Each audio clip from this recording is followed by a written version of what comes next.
Homage to the Buddha, the Dhamma, and the Sangha. Today we're looking at the question of what are other ways to enter to the dimension of infinite consciousness. In our Dhamma session on ESALA Poya, we looked at real emptiness and the insight pathway contained in the Cūḷasuññata Sutta, Majjhima Nikāya Discourse number 121. And we've looked at various questions and answers about other ways to enter into infinite space, as well as how to overcome blocks from moving through the different levels of form. So today we're going to delve a little deeper into once you've attained to the dimension of infinite space, how do you reach infinite consciousness? If we briefly look at the Buddha's words again, the Buddha in relation to the dimension of infinite consciousness says, not attending to the perception of earth, not attending to the perception of the dimension of the infinitude of space, attends to the singleness based on the perception of the dimension of the infinitude of consciousness. His mind takes pleasure, finds satisfaction, settles, and indulges in his perception of the dimension of the infinitude of consciousness. He discerns that whatever disturbances that would exist based on the perception of earth are not present. Whatever disturbances that would exist based on the perception of the dimension of infinitude of space are not present. There is only this modicum of disturbance, the singleness based on the perception of the dimension of the infinitude of consciousness. So in the instructions that the Buddha is giving, one has clearly emptied of the perception of earth, and one needs to attend to emptying of the perception of the dimension of infinite space. And therefore, when you do that, you can reach infinite consciousness. There will be no longer any disturbances based on the perception of earth, nor on the perception of the dimension of infinite space. The main method that we spoke about on ESALA Poya was around when you attain to the dimension of infinite space, the main thing that you recognize is the feeling of spaciousness. Boundless spaciousness. And in order to attain to infinite consciousness, what you need to abandon now, to empty of, is that feeling that is dependent on infinite space or associated with infinite space. The way to do that, as we said during our session, was to apply the Samādhibhāvanā Sutta, to recognize that the feeling dependent on infinite space is impermanent. And so you notice the arising of it being seeking delight, welcoming, and remain holding, and so on. And then you then do the passing away. So you don't seek delight in that feeling dependent on infinite space. You don't welcome, and you don't remain holding. Therefore the delight ceases, cessation of clinging, and so on. What you're really recognizing is that it is unlasting, it is impermanent. That is the disturbance, that one can fall from that once you lose the feeling that is dependent on this infinite space. And so when you contemplate it, that's how you reach infinite consciousness. Also during our ESALA Poya Dhamma session, we mentioned that another way to attain to the dimension of infinite consciousness was if we genuinely reflect on our gratitude to the Buddha. In the Vakkali Sutta, Samyutta Nikāya 22, Discourse number 87, the Buddha had said to Venerable Vakkali, who was ill and unwell and had remorse and regret about not being able to visit the Buddha, and the Buddha saying to him, enough Vakkali, why do you want to see this foul body? One who sees the Dhamma sees me. One who sees me sees the Dhamma. For in seeing the Dhamma, Vakkali, one sees me, and in seeing me one sees the Dhamma. The point of this is really the access to our gratitude and appreciation, our heartfelt appreciation for the Buddha. If we've learned any Dhamma from the Buddha, been able to practice in accordance with his instructions, then we see the Buddha. Any blessings of our practice are owed to the Buddha. The Buddha was the one that has achieved and realized perfect enlightenment all on his own and shared those teachings and instructions in order for us to be able to do the same, being able to free ourselves from the whole mass of suffering. So any amount of ability that we have to remove dukkha even temporarily, to being able to still the conditions in the mind is owed to the Buddha. So when we can have gratitude to the Buddha that is real and genuine, and it effuses the mind, then what you see is that the mind expands with that gratitude, and we can attain to the dimension of infinite consciousness in this particular way.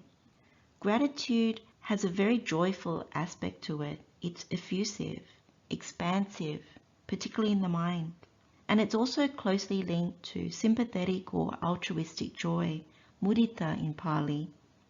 Joy can be accessed with genuine gratitude and heartfelt appreciation.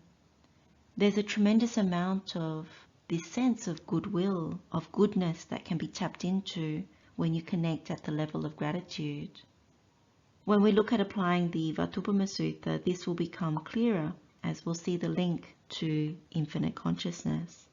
Those that have a strong connection to the pure abode, Suddhavasa, it's also possible to also contemplate gratitude more directly. In this way, one can also attain to the perception of the dimension of infinite consciousness through this strong connection and gratitude to the Arahants, and the light that one sees when attaining to infinite consciousness in this way to Suddhavasa may be even stronger and larger and distinctly more luminous.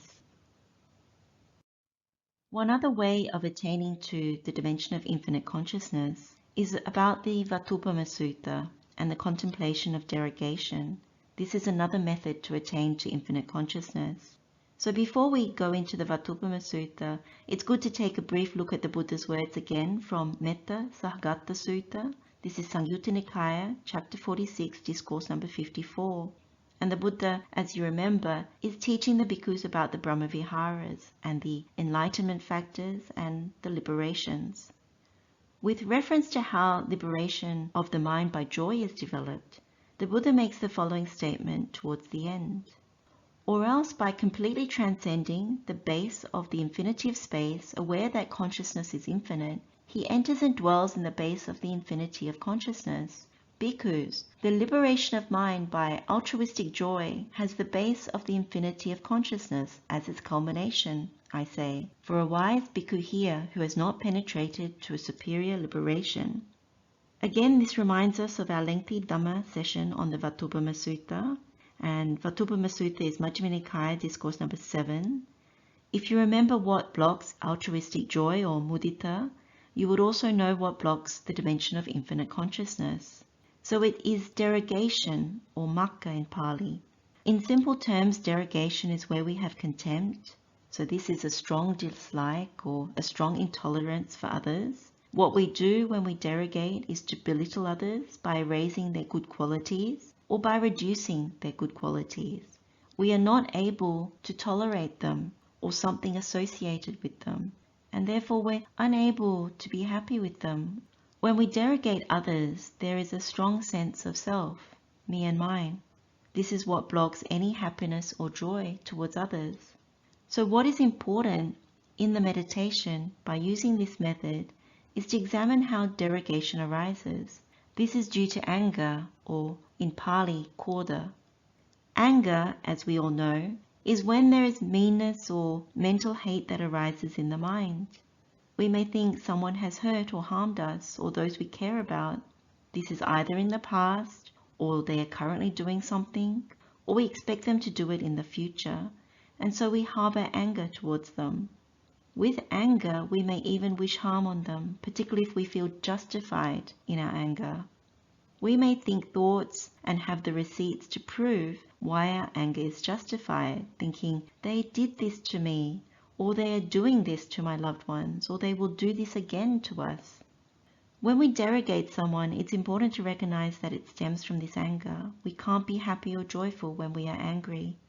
It's difficult to admit anger towards other people. Conventionally, we're not meant to harness anger because it's such an ugly trait. So instead, we end up denying anger, or maybe justifying it when it becomes more apparent. As a result of this, we can't see where derogation is stemming from. If we do this contemplation of derogation arising from anger, we are effectively removing the blocks from appreciative joy and therefore the dimension of infinite consciousness. so we can attain to the dimension of infinite consciousness. Again, the best way to contemplate is always to take one's own examples for derogation. But I'll give a couple of examples, one that is an everyday scenario and another one that may be Dhamma related, just in order to tease out how one would do the contemplation. So one example is if we derogate family member number 1 about something they did for family member number 2. So there's all kinds of permutations, a sibling, a parent, and so on. When they do something good, such as lending money or running an important errand or helping out, instead of simply giving due credit for the good deed, what we may do is belittle them, have contempt for them by saying, "Oh, finally you're helping out for a change." Or in our minds we may think, "They could have done it sooner rather than if I had to press them on it." Or something similar to those sorts of things. So in this example, you can see that derogation or contempt is seeping out. And what needs to be contemplated is, why is it arising? So if we follow this example, what you need to see is that there may be anger towards family member number 1. In the meditation, you need to investigate that. What things have they done in the past or are currently doing, or what you expect them to do in the future, that is causing the anger in one's mind? Is it something towards us or the people we care about? Another example that is more Dhamma related may be about someone in our Dhamma circle or group, and we have contempt or derogation towards them because when they've done something good, such as being part of an almsgiving or helping on a retreat or supporting a monk or a nun, or when they have meditation attainments or they get an opportunity to teach or share Dhamma and so on, there's so many different examples. Instead of being happy for the blessings of that person's practice, we may end up belittling their contribution in some way or implying that it is flawed or not as good as it appears. So if we investigate further, when you look at this example, whatever it is, we may find that there's anger towards that person that's in our Dhamma circle or group. Maybe in the past they've cut us off in a Dhamma conversation, or maybe they've excluded us from a Dhamma event, or maybe they've told off one of our friends or loved ones. Whatever it is, you investigate and see what is arising and why. And then you consider whether it is good to be breeding and holding on to such things in the mind. What's really important in any of these examples that you bring up in your meditation is really to pinpoint the unwholesome nature of that mental state. To see that that mental state or mental stain is really something that is polluting the mind, something that is blocking higher mind states, something that is to be frowned upon, to be abandoned, and not to have an intention to do again. So take your own example, use as many examples as you may need to really see it, and then definitely contemplate this link between anger and derogation, because when you abandon the mental defilement of derogation, then you reach the dimension of infinite consciousness. We can end our session here. Let's share the merit with all sentient beings. May all beings be happy and well. May all beings be free from suffering. Blessings of the Triple Gem, wishing you well. Theruwan saranai.